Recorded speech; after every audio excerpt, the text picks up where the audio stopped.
Hey everyone, I hope you are doing well. We have an exciting lesson today as we're going to go over a mechanic that everybody wants to learn when they pick up the sticks and start playing Rocket League, the air dribble.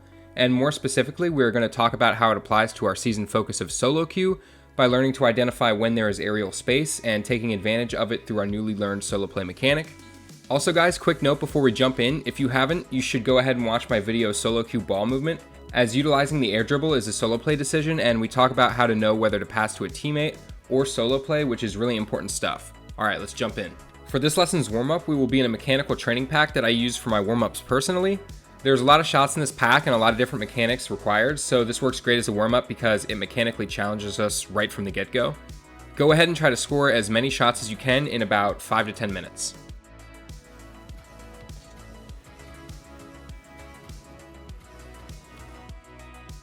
An air dribble is when you catch the ball while in the air and dribble it, almost like you are pushing the ball through the air.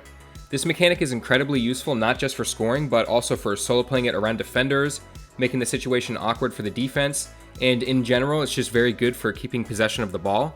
The air dribble is a mechanic that is easy to pick up, but can take hundreds of hours of refinement and practice to perfect, from control in the air to the first touch. And speaking of first touch, that's what we're going to start practicing now. Quickly before we start this, if you guys haven't watched my video Getting Your Wings, I highly recommend you go and do that because in that video, we cover the first touch to getting aerial control, and the first touch will pretty much be the same here. It was a little different for double taps if you guys watched that video, but it's the same here in this one. So I'm going to briefly cover it again so it's fresh on our minds. When approaching the first touch of any air dribble, you want to make sure that as you approach the ball, you feather your boost, meaning quickly tapping it for 1 to 2 seconds at a time. We do this because if you are holding down boost as you hit the ball, your speed will cause the ball to go too far to have an effective air dribble. As you approach the ball, you also want to experiment with air rolling as you get to your first touch to counteract any car recoil that may occur. Another thing you need to make sure to do is try and hit under the ball on your first touch so that your first touch then causes the ball to go on an upward path easier.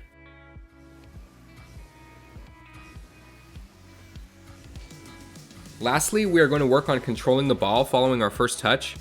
When practicing our first touch, we talked about how we need to feather our boost and utilize air roll when necessary to counteract the recoil that comes with hitting the ball. Here, there's not really much to learn for the control portion except for the fact that you still need to be feathering your boost as you actually try to carry the ball for the same reason I highlighted before. I'm going to give you guys a training pack to practice this one in for at the very least 5 to 10 minutes.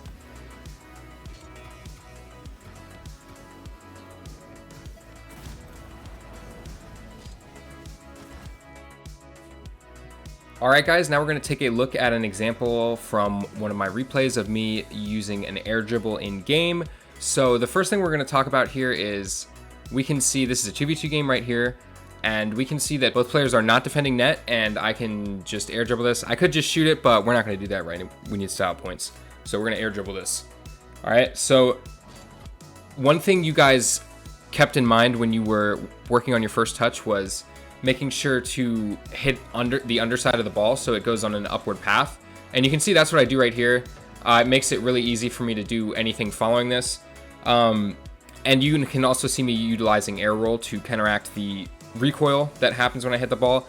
Now, I use a flip right reset right here, guys. I'm not expecting you to do that in any shape or form. I thought this was a cool play to show because it was almost a really cool shot. Oh, if I had a little more boost, I could have gotten it past him. But yeah, and another thing that you'll notice me doing is I'm feathering my boost the entire time. I'm not holding it down at any point and tapping it in those quick 1 to 2 second intervals. So keep that in mind, guys.